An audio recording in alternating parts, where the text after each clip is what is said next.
Good morning, everyone, and welcome to the Livermore Valley Chamber of Commerce webinar on the California redistricting process.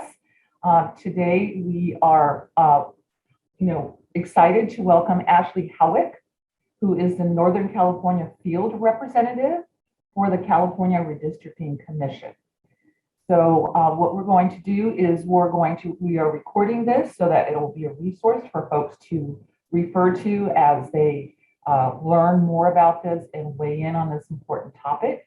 The way in which our lines are drawn in the state and at the county level and at the city level and the school district, et cetera, is very important to our governance. So the more we learn about this, the better. And it is something that only occurs every 10 years after the census. So whatever the outcome is from this current process, we will be attached to it. We will be subject to it for the coming decade. So if you will please give all of us your attention for this matter, and we'll get rolling with Ashleigh. Ashleigh Howick, welcome. Yes, hi everyone. Thank you for having me. I do have a presentation to share with you all, so I'm going to do that. Okay.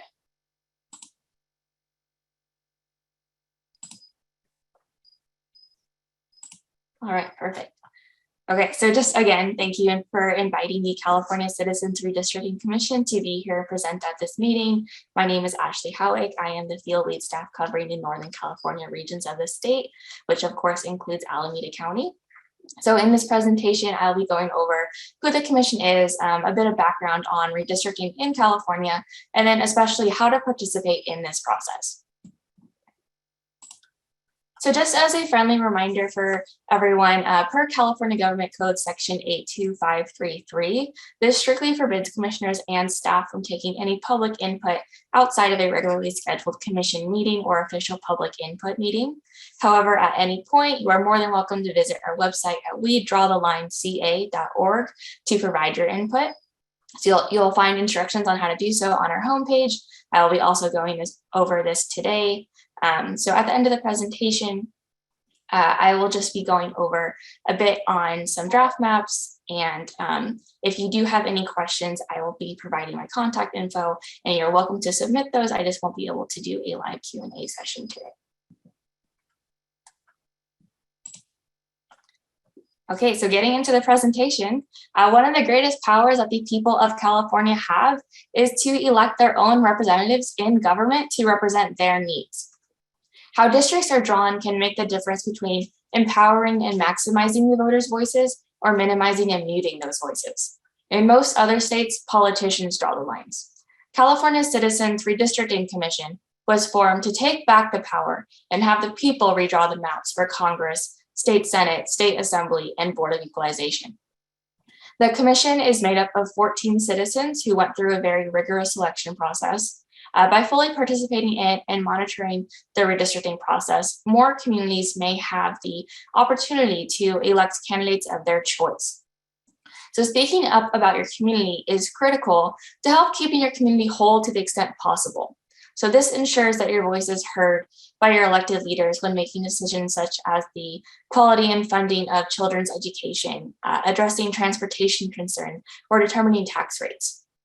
So your input is valuable in shaping the new political boundaries. So for this slide, we thought it would be a little beneficial just to break down how redistricting can affect you directly. So the first one, power to the people. In 2008, California voters passed Proposition 11, the Voters First Act. This authorized the creation of an independent commission to draw the new district lines for the State Senate, State Assembly, and Board of Equalization. In 2010, with Prop 20, the Voters First Act for Congress, this then added the responsibility of drawing congressional districts to the commission. So this process was historic in California because, again, it transferred the power of drawing the district maps away from the politicians and gave it to the people. For championing your issues, having the opportunity to elect representatives that champion your issues is important in a state like California, where issues can vary drastically from one street to the next. So just for example, Northern California might champion environmental and economic issues, while Central California might champion water and agriculture issues, and Southern California might champion issues dealing more so with transportation or housing and employment. So just some examples about how issues can vary. So for funding priorities tied to the issue of electing representatives that champion your issues, you might want to elect representatives that have your financial interest at heart. So when the time comes to build a budget, you'll want a representative that is fighting to ensure your community gets the financial resources it deserves for various services such as education, water, and fire protection. For community boundaries, the redistricting process, it's all about drawing lines and determining which communities get grouped together into districts. So your input in this process is essential to helping the commissioners understand where your community starts and where it ends. Redistricting in California is one of the few civic activities that any Californian can provide input to regarding their community that can ultimately impact the laws and regulations, tax structures, how funding is distributed, and which services are provided. Okay, so the California Citizens Redistricting Commission is one of many redistricting efforts occurring in California. So the commission is redrawing the districts for the state offices, while counties, cities, school districts, water districts, and community college districts are also redrawing their local districts at the same time. So I just wanted to bring this to your attention because all these different efforts are happening simultaneously, and it's a lot, it can be a little confusing. But aside from being involved in the state redistricting process, we do also encourage everyone to be involved in more local redistricting efforts. Okay, so these are the 6 line drawing criteria. The commission must follow these in this order when they are redrawing the district maps. So the first one, districts must be of nearly equal population to comply with the US Constitution. And 2, districts must comply with the Voting Rights Act to ensure that minorities have a fair opportunity to elect representatives of their choice.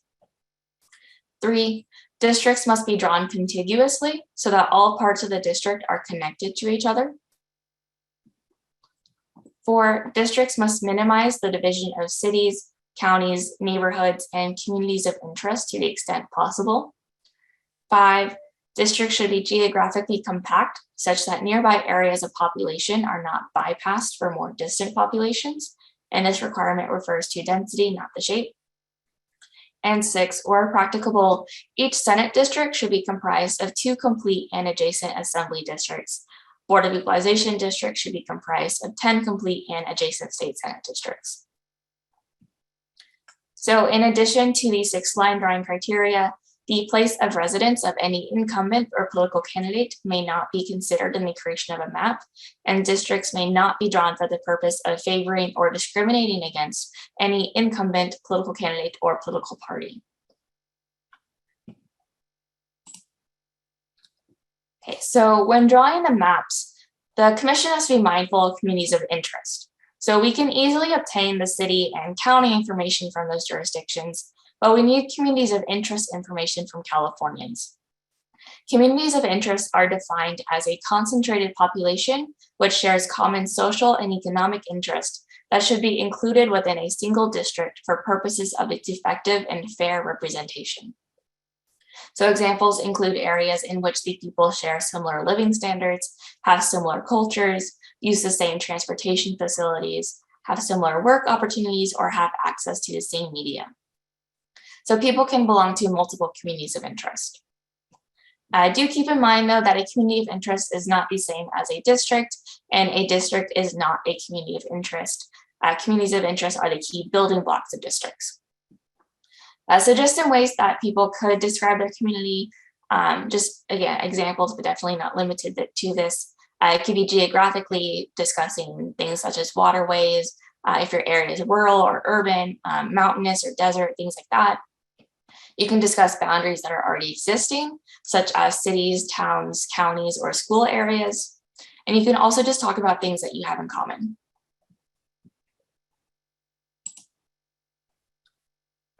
Okay, so this is our map completion schedule. This is the roadmap to the final maps, and we do encourage everyone to get involved in every step of the way. So this schedule was just approved on Monday by the commissioners. And so it has the upcoming meeting dates on this slide. I will say that this is subject to change. Not sure if that would be up to the discretion of the commissioners, but all of our most up-to-date information will be on our website, especially on our meetings page. So just in case anything does change, it will be automatically updated on our website. So this, let me get into this. So this is just when the commission will be discussing things. So you can see that they're currently discussing the assembly plan. Then they're going to move on to the Congress plan, and then the Senate, and then Board of Equalization. At the end of each meeting, there will be time for public comment if anybody wants to call in and give their feedback that way. And then they'll have time to review and write the report before they submit their final maps and final report to the Secretary of State by December 27th of 2021.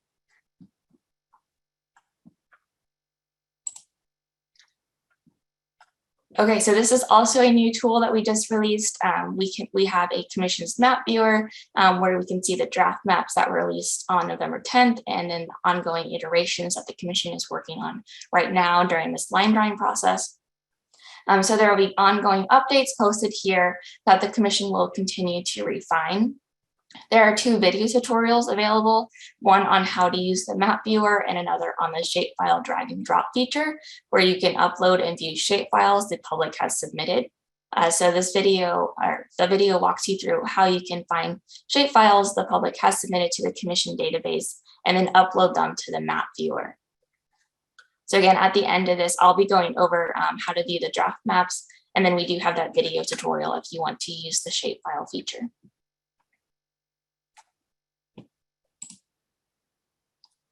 So there's some other ways to provide input to the commission. Again, we encourage you to share your input in whichever way is most convenient for you. Not one way is better than the other. They're all weighed equally by the commissions. And so you can do so online on our website. You can write to us and mail it in. We have an email address. Like I said, you can call into a meeting. And then we have the meetings that, our meetings are always posted on our website, so you can view the schedule to call in. Or you can just type it in on our website as well. Okay, so we also have these 3 mapping tools to provide input to the commission. Sorry, there's a lot, but drawmycalifornia.org is the one-stop shop where you can access all 3 of these redistricting drawing tools to share your input. I'll go over them briefly. So the first tool is the Draw My CA community tool. Here you'll tell the story of your community. So it'll go back to that communities of interest thing I was talking about. So it'll prompt you with questions like, what are your shared interests and what brings you together and what's important to your community? And then especially, are there nearby areas you want to be in a district with or nearby areas you don't want to be with, and then why or why not? So that first tool is available in English, Spanish, Simplified Chinese, Traditional Chinese, Vietnamese, Tagalog, and Korean, Armenian, Farsi, Arabic, Russian, Japanese, Punjabi, Khmer, Hmong, and Thai. So the second tool is the Draw My CA districts. This one is very similar to the first one, but instead of communities of interest, which are more localized, this is for those that want to draw entire borders for either Senate, Assembly, Congressional, Board of Equalization. So the second tool features census block level data and will be able to tell you if the districts you are drawing are compliant population-wise. The second tool is only available in English and Spanish. And then the third tool is the Draw My CA plugin for QGIS. This one is a full downloadable program for those that want to draw entire state maps. This program definitely requires more bandwidth, and it is for those that are fluent in the GIS software. This plugin is also available in English and Spanish, and we have file types available for export from all of these programs in equivalency files, shapefiles, and PDFs. So just wanted to highlight all 3 of those because they are all free and accessible for the public to be using and to submit potential maps to the commission. So we do have numerous ways to get assistance for those tools. You can do so directly in the tool, or we have hyperlinks in this slide. We have tutorials in those 16 different languages. We have user guides, how-to videos. You can chat directly with tech support or sign up for a virtual appointment, or just call the helpline directly. So we do also have in-person assistance at our redistricting access centers. We have 6 throughout the state, and each one is equipped with publicly accessible computers and staff there available to help use the statewide database software. They all meet ADA accessibility standards. I will note that if you do want to attend one, you will have to make an appointment in advance.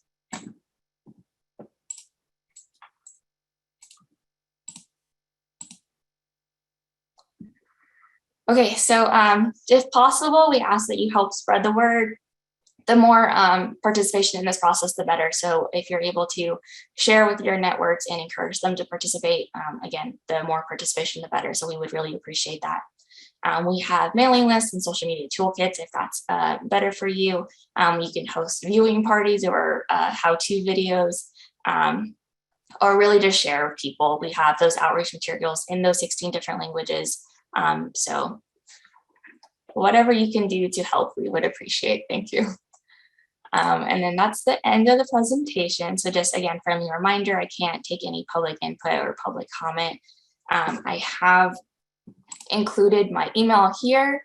If you want to email me questions, I am happy to answer them. I just can't do so in a live setting. So Ann Marks is our outreach manager. If you have any kind of broad like statewide questions, feel free to contact her. This is my email here and my work phone. Please feel free to contact me with questions. Happy to help. So I'm going to exit out of this presentation and pull up the draft maps briefly. Give me 1 second.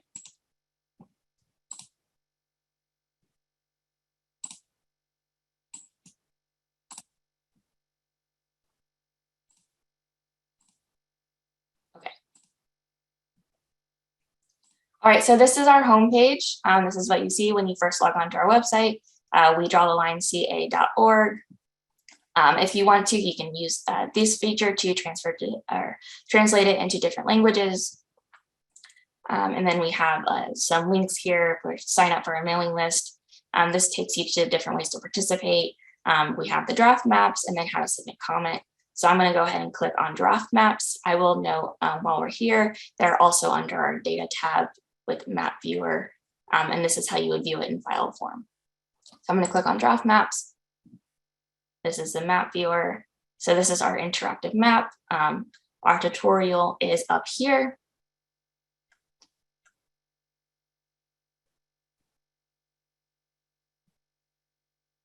It has a new iteration tagged. Okay, so I am just going to unclick this box. I feel like that just makes things a little bit more clear. This one has the incorporated places and then says census designated places. So if you want to use that, you can, but I like to uncheck it. And then so we have our drafts, and then we have current day, each for each congressional, Senate, and Assembly and Board of Equalization. So the current day is how the districts are drawn as of right now. And then the drafts are what the commission is proposing to change it to. And so if you want to, you can view the changes. There are going to have to be changes because we've had population shifts. We've lost a seat in the House of Representatives, so we have one less congressional district. So there has to be changes, but if you want to, you can compare to see where your area is moving or where it may not be moving, so things like that. But I'm just going to pull up the drafts for congressional, so you can use the boxes to toggle them on and off. I will zoom in. So you can see they have the county names right now, but if you zoom in, it gets more and more detailed. So it's pulling up city names.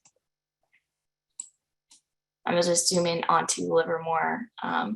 It does get pretty detailed and shows you maps and street names. So if you want to click around, you can zoom in as much as you want. And then if you want to also click on it, it pulls up more information. And so it gives you the name of what they are calling the draft, the deviation from ideal value. So if you remember back to the 6 line drawing criteria, the first one is that districts have to be of nearly equal population. And so each district has that perfect number of people in it, right? And so the deviation is how far away they are from that perfect number. So for this draft, they are 1 person away. It will say that it's not the norm for most of the drafts, like this one's 6,000. That one's 37. Looks like they're getting closer and closer, but there is still some work to do. So they are still taking feedback. And then this is for congressional. We have the Senate. If you click on this one. Also, let me bring up the CVAP. So this is the citizen voting age population. And so it just gives you a percentage of the demographics in that district as well. Okay, and then we have the assembly one. So this is what they're working on right now. All right, so if any of these are interesting to you, whether like positive or negative, if you have any sort of feedback at all, the commission is interested in both. And you would be able to do so right here on this link. So send commissioners feedback on the visualizations. You can click so, and it just takes you to our feedback form. I will say all of the questions that don't have an asterisk are optional. So if you don't want to put your name, you definitely don't have to. If you don't have an affiliated organization, just leave it blank. But really, they just want to know if you're giving feedback on the maps or a general comment, which one you're referring to, and then what your thoughts are. Tag the county you're talking about, and then you can go ahead and submit, and it submits in real time and goes up to our data page, which is here. Sorry. So this is our data page. It's going to take a minute to load because there's a lot of submissions, but this is where you can find all of the public comment that has submitted or been submitted to the commission throughout this entire redistricting process. There is a lot, but you're able to scroll through it. We do have a search feature here. So if you wanted to search Livermore, for example, you would be able to pop or go through all submissions that say the word Livermore in it and see what people are talking about. But yeah, I will conclude there. If there are any clarifying questions I just went over, I know the website has a lot of information on it, so happy to walk you through that. Otherwise, any kind of outreach questions, again, happy to answer those through email.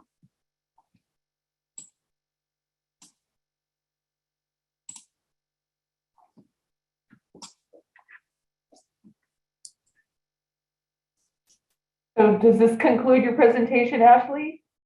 Yes. Okay, thank you very much. So there was a lot of information there, and we will post this recording on our sites for folks to reference.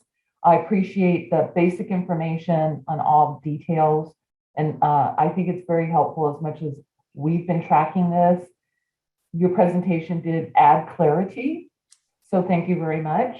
And since we can't take any questions or do any public comments today, I think we'll just wrap with a warm thank you to you and to the commission for making yourselves available for this webinar today. And we will post the link when it's ready for folks to take a look at, and we'll share it with you too if you'd like, so you can check it out. So with that, we will close the webinar. Thank you, Ashleigh, and thank you everyone for participating today. Yes, thank you.